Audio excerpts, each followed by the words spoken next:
Hello, students. I'm Professor Marsh, and this is Business 311-0, Business Ethics in the Fall of 2021 at Newberry College. First of all, I'd like to welcome you to the class and remind all of you, if you haven't already done the course check-in assignment, please do so. Also understand that on Monday, August 30th, at midnight, there is an assignment which is due, so please make sure that you respond to both of those assignments in Unit 1. First, a little background about myself. I'm a lawyer and CPA in North Carolina. I'm also a lawyer in South Carolina and Florida. I did my undergraduate work at Bucknell and studied economics and political science.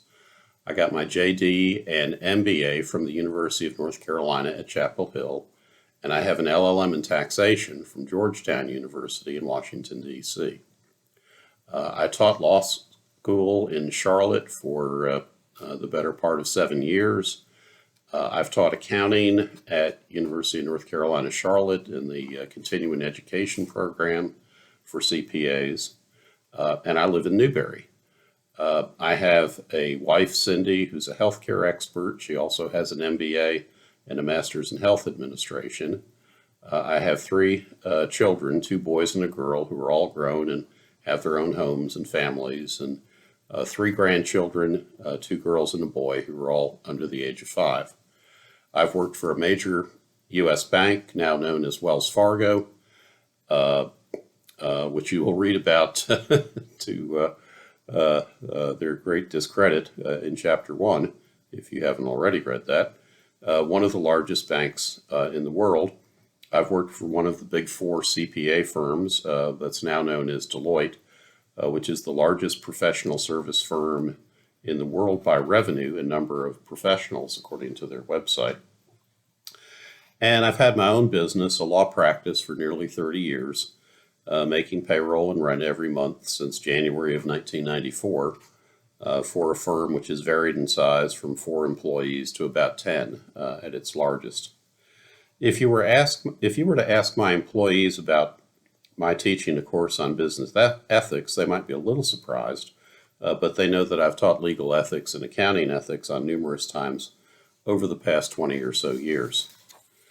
Fortunately, you're not going to hear only my ideas about the theory and practice of business ethics. You're also going to receive, through your readings, the accumulated wisdom of the top experts in the field. Your textbook contains all this information. It is written by Laura P. Harmon, Joseph Desjardins, and Chris McDonald, and it's called Business Ethics, Decision Making for Personal Integrity and Social Responsibility. And here's a copy of the textbook. You should have one. If you don't, you should get one immediately. I've sent each of you an email about a week ago explaining that this is the textbook, and also telling you that reading the first chapter is the first week's assignment, and reading the second chapter is the second week's assignment. And oh, by the way, there is a copy of Chapter 1 in the resources for your course. So you can find it there. If you haven't gotten your book yet, at least you can read Chapter 1 and get started. And let's do that together right now. Chapter 1, Ethics in Business. This chapter gives us an introduction to the topic. How do smart, successful businesses get themselves in such awful ethical messes? And I'd like you to first note a couple of the quotes on page 1. First, the one from Warren Buffett. It takes 20 years to build a reputation and 5 minutes to ruin it. If you think about that, you'll do things differently. It's one of my favorite quotes about business ethics. Also on page 1 from Voltaire, no snowflake in an avalanche ever feels responsible. The events of the French Revolution a decade later were to prove him exactly on point. On pages 2 through 5, there is an introductory description of the huge Wells Fargo scandal of a few years ago, in which Wells Fargo employees were involved in a massive scheme to increase company revenue by creating multiple fictitious accounts for its customers, especially its customers with large inactive accounts, to increase fee income for the bank. The bank had adopted a compensation incentive plan which rewarded line employees and the managers up the chain for increasing fee income. I will encourage you to read the facts of this case carefully. It shows how easily an incentive compensation plan for employees, which was probably implemented with the best of intentions, can be so easily corrupted and run amok. It's just human nature to try to maximize the results of such a plan. Did you ever see the movie Spanglish? A similar situation. Early in the movie, there's a scene in which the wealthy American father, a chef who wants to make an art piece from the sea glass that washes up on the coast of California, challenges the children, including the immigrant daughter of their live-in maid, to find the sea glass and offers to pay a few bucks for each piece they find.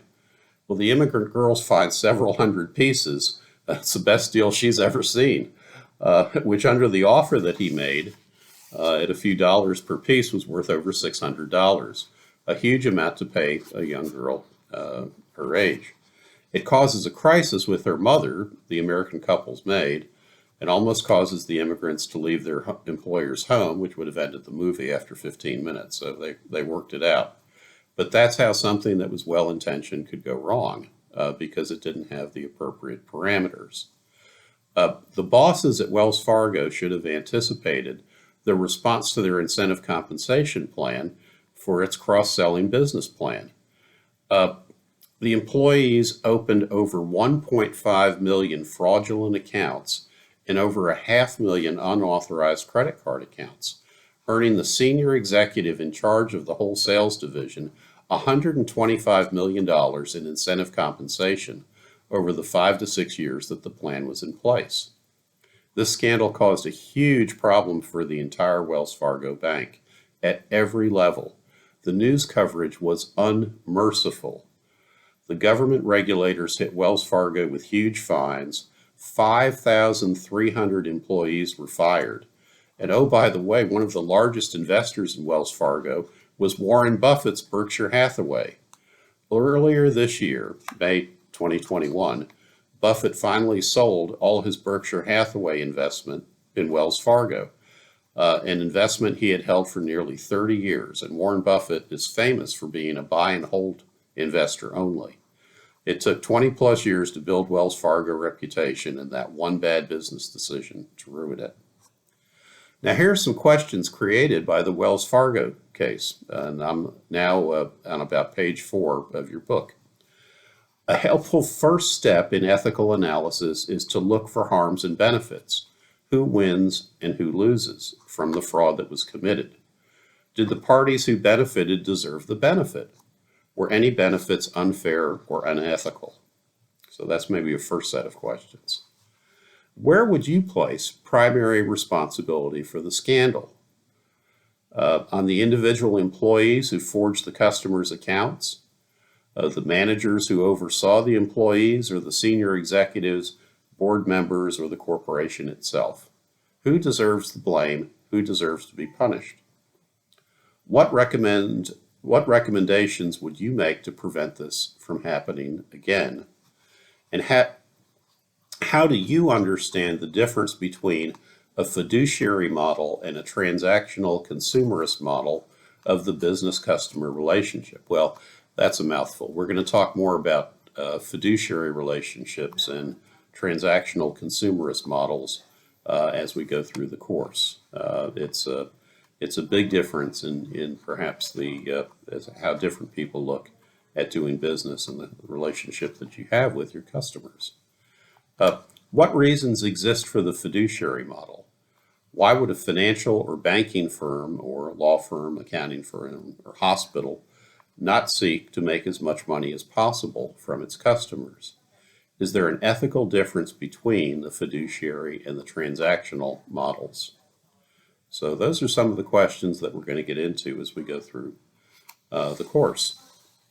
For discussion, obviously it's difficult to have discussion in an online class, but one of the things that you might perhaps have some internal dialogue about is, what is a fiduciary? What is it that makes a person a fiduciary? What is the transactional consumerist model of business relationships? How does that differ from the fiduciary model? If you were to Google both of those terms, what would you get as a result? Maybe take some time and do that now if you want to. If you were a platform employee at Wells Fargo, the customer service representatives who sit to the side away from the teller line, what would you have done?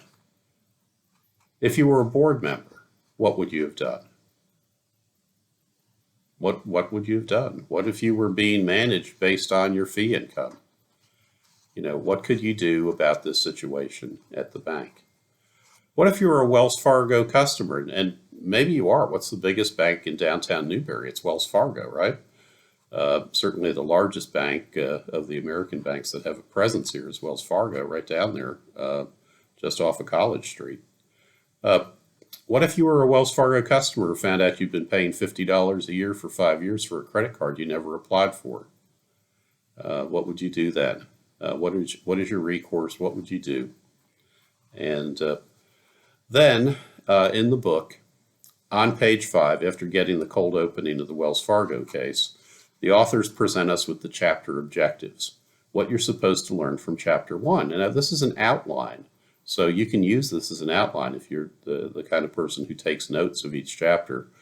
These would be the 7 objectives for chapter number 1. So on the 30 or so pages in this chapter, these are the objectives, and your authors are kind enough to actually mark with special asterisks the chapter objectives as they appear in the text. So here's what we're going to cover in chapter 1.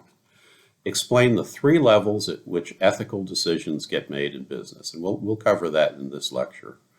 We might not get to all 7 of these, but we'll get to many of them. Explain the nature of business ethics as an academic discipline. Explain why ethics is important in the business environment. Explain why ethical responsibilities go beyond mere legal compliance. Distinguish the ethics of personal integrity from the ethics of social responsibility. That's a big topic all the time now, a big political topic. Distinguish ethical norms and values from other business-related norms and values, and describe ethical decision-making as a form of practical reasoning. Okay, so that's a little arcane, but we'll get to that. We'll get to the point of getting comfortable with that. So how do we begin the topic? Many recent business scandals are at their core ethical scandals. The book notes Enron and its auditors Arthur Andersen, both of which were destroyed by ethical problems. In the case of Arthur Andersen, one might say by overzealous prosecutors. But the legal and the ethical problems like Enron and Arthur Andersen are responsible for legal and regulatory restrictions that have had an effect on all businesses. Sarbanes-Oxley was passed by Congress in lieu of the Enron, in the wake of the Enron scandal. And all businesses of that size, are subject to the Sarbanes-Oxley restrictions, even those that haven't had ethical problems. Is it the butterfly effect? When one bad actor in business sneezes, the whole market gets the flu. So in any event, it has effects far beyond the effects that it has on the individuals involved as either the perpetrators or the immediate victims of the scandal. Okay, let's look at objective 1 a little more deeply. Business decision making, including ethical decisions, get made at 3 levels. Okay, so 3 levels. So this is just something to learn. The individual level for the frontline employees and managers dealing with the customers. At the organizational level, within the context of organizational policies, including the well-intentioned but foolish incentive compensation plan for increased cost selling at Wells Fargo. And at the social and political level, as society and governmental bodies that oversee business react to the ethical lapses and attempt to assign blame or impose new controls to prevent future lapses. Now, I have to tell you, as a member of two highly regulated professions, law and accounting, for many, many years, uh, what we hear at the level of our professional boards is that if we don't regulate our own house and keep it in order, then the government will step in for us. And so that's just, I think that's probably true for all professions, is that you're going to see these, these government regulators stepping in most aggressively and most intrusively on the businesses and professions that find it, difficult to police their own behavior and to appropriately deal with bad actors in their ranks. Uh, but what expectations do we have for the government regulators? How many of these regulators, especially the top bureaucrats and political employees, have connections to the businesses that they regulate? Is that a good thing or a bad thing? Is it better to have a regulator who understands the business from the inside as opposed to just, some young lawyer who's never worked in a business who wants to write regulations? Or are the regulators who come into government for one administration and then go back out through the revolving door into the private sector compromised and conflicted in their loyalties? And conflicts of interest are one of the hugest problems for most professions. In the legal code of professional ethics, we have to, worry about avoiding conflicts or getting them waived in practically every engagement. So that's an important point. Conflict of interest is one of the most important ethical issues that you'll find. Is it sufficient for a business to avoid breaking the law in order to satisfy ethical standards? In advertising, it's quite common to experience puffery, exaggerated statements that are legally unassailable. For example, "We've got the best deal you'll ever find on a Chevy truck. Our service is second to none. I beat cancer with Dr. X's patent remedy." All of these statements are legally protected, even though they are calculated to mislead, in my humble opinion. Would you want to work for a company which made these statements? Maybe some of you have. Would you prefer to work for an organization which has a corporate culture which rejected such ethical and legal brinksmanship? What can we learn about business ethics from the field of philosophical ethics? Can that provide a framework or theories that help us analyze questions in business ethics? I'm moving on to page 8 now, and let's look at objective number 2. Business ethics investigates ethical questions that arise at the individual, organizational, and social political levels. A business ethics course should help us to develop the knowledge base and skills needed to identify ethical issues, to understand how and why people behave unethically, to decide how we should act and what we should do, and the type of person we should be as individuals, to create ethical organizations, and to think through the social, economic, and political policies that we should support as citizens. Making the case for business ethics. We're now also, this is on page 8 as well. Businesses themselves must take ethics into account and integrate ethics into their organizational structure for both ethical and business reasons. And the book that then begins a discussion of what they call separation thesis, and they identify it as being associated with the Nobel laureate economist Milton Friedman in the 1970s. Ordinary ethical concerns should be kept separate from business decisions because business has its own standards of right and wrong. This, in other words, ethics is separate from business concerns. There is one and only one social responsibility of business, which is to use its resources and engage in activities designed to increase its profits, so long as it stays within the rules of the game, which is to say, engages in open and free competition without deception or fraud. Well, that's consistent with microeconomic theory, and consistent with the theory of finding equilibrium between supply and demand, in which each party attempts to maximize their benefit in a free and open market. And so that the authors identify this and call this separation thesis.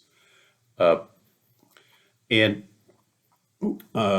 even within separation thesis, though, there's both the rules of the game can be broader than just the law. It can also include what's called ethical custom. And separation thesis is a common. It's a common theory in business circles. Many people, certainly many businesses believe that as long as they don't break the law, bending it is and without breaking it is certainly acceptable. Adam Smith in The Wealth of Nations said that under the conditions of a competitive market, self-interest alone would lead, as if by an invisible hand, to ethically appropriate ends. So if we go back to the 1700s and get back to the beginning of market capitalism and microeconomic theory, we have the development of this theory of the invisible hand causing equilibrium to exist in the market between supply and demand for goods and services based on this free competitive market. Now, in Smith's other writings, he leaves more room for social and sentimental concerns such as benevolence and charity, but this is the basic theory of this brand of microeconomics. What motivates us? Is it pure greed, or is it a need to do the right thing? And sometimes these are in conflict. The book also notes the concept of psychological egoism, which is an alleged theory of human motivation which claims that all human actions are selfish and motivated by self-interest. Now, with that, we've gone on for about 20 minutes, and I'm going to end lecture 1 right now. We began with an introduction to the subject and the professor. We looked at the Wells Fargo case and the effects of ethical lapse on participants at a variety of levels. Who was helped? Who was harmed? Was it fair? We looked at the 3 levels at which ethical decisions are made: in business, individual, organizational, and societal, political. That's a mouthful. We looked at business ethics as an academic discipline, and finally we began to explain why ethics is important in the business environment. Next time we'll work further into Chapter 1 and Unit 1, looking at the questions of legal compliance, personal integrity, ethical norms, and business-related norms. Until then, have a great day, and we'll see you next time.